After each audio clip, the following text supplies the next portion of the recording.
If you want to know what YouTube's new update means for creators and AI, watch this video until the end. Step 1. Explanation of the update. It's not often that a YouTube update catches my attention in a positive way, but today I'm actually impressed. YouTube has introduced a change that gives creators the power to decide if third-party companies can use their videos to help train AI models. You might have already noticed this notification in YouTube Studio, but maybe you haven't taken any action on it yet. If you're curious to learn more about this change, you can find all the details by visiting the advanced settings on your channel. The reality is that videos are now highly valuable as data in the race to improve AI technology, especially in video generation.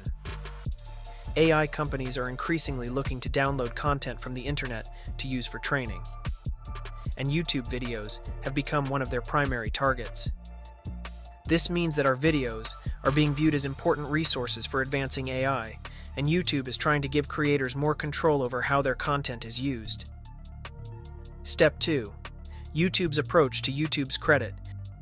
They are taking steps to tackle this issue by allowing creators to have control over how their videos are used. Specifically, creators now have the option to decide if their videos can be used for training AI models, which is a positive change. This means YouTube is not forcing creators into a decision, but instead offering them the ability to make that choice on their own. The default setting is set to no, so unless a creator chooses to change it, their videos will not be used for AI training. This gives creators more freedom and control over their content, which is a step in the right direction. Step 3. Opting in details.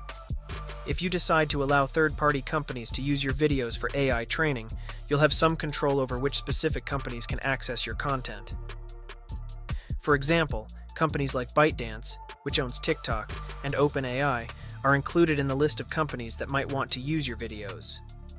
However, in practice, most creators are probably not paying much attention to this option, and as a result, YouTube has automatically set the default preference to no for all users. This means that, by default, no one's videos will be used for AI training unless the creator actively chooses to allow it. This setting is likely meant to protect creators by ensuring their content isn't shared without their consent. Step 4. Lack of incentive for creators. So why would any creator choose to say yes and allow their videos to be used for AI training? At first glance, it doesn't seem like there's a clear advantage for creators in doing so.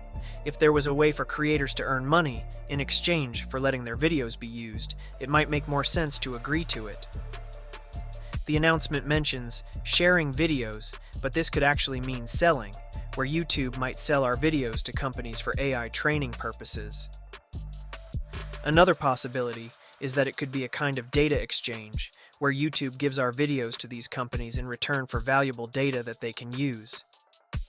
However, the fact that the default setting is no suggests that YouTube is more focused on protecting creators and their content. Instead of pushing for the sharing of videos, YouTube is giving creators the option to make the decision themselves, which is a more cautious and protective approach. Step 5. YouTube's intentions. So, why would YouTube even care about offering this option to creators? One reason could be that YouTube wants to protect itself from any legal issues in the future, especially if their videos are used for AI training. Companies like OpenAI have been quietly collecting data for some time, and YouTube might be trying to avoid potential claims or lawsuits from creators who feel their content was used without permission. Another possibility is that this setting could help take attention away from Google's own involvement in AI. Google may be using YouTube videos to train their own AI models, and this feature could be a way for them to manage the situation and keep creators from questioning their practices. In the end, it seems that this setting could also be a way for YouTube and Google to stay ahead of the competition in the fast-growing AI industry, making sure they have a strategic advantage in the race for AI development and supremacy. Step 6. Broader AI industry concerns. On the surface, YouTube's intentions might seem positive, as they are giving creators more control over their content. However, This move also shines a light on the broader AI industry and its questionable practices. As creators, we are becoming more aware of how AI companies operate and the ways they gather and use data, which can be unsettling. Even though YouTube has been the most open and transparent about these changes, it still raises concerns and leaves creators feeling uncertain about the true impact. If YouTube, one of the largest platforms, is causing doubts and making us question how our content is being used, it's only natural to wonder what is really going on behind the scenes in the rest of the AI industry. This awareness brings up more questions than answers, and it's hard not to feel uneasy about it. This update from YouTube seems like a positive step forward at first, and it definitely offers more control to creators. However, it's difficult not to overthink all the potential implications that come with it.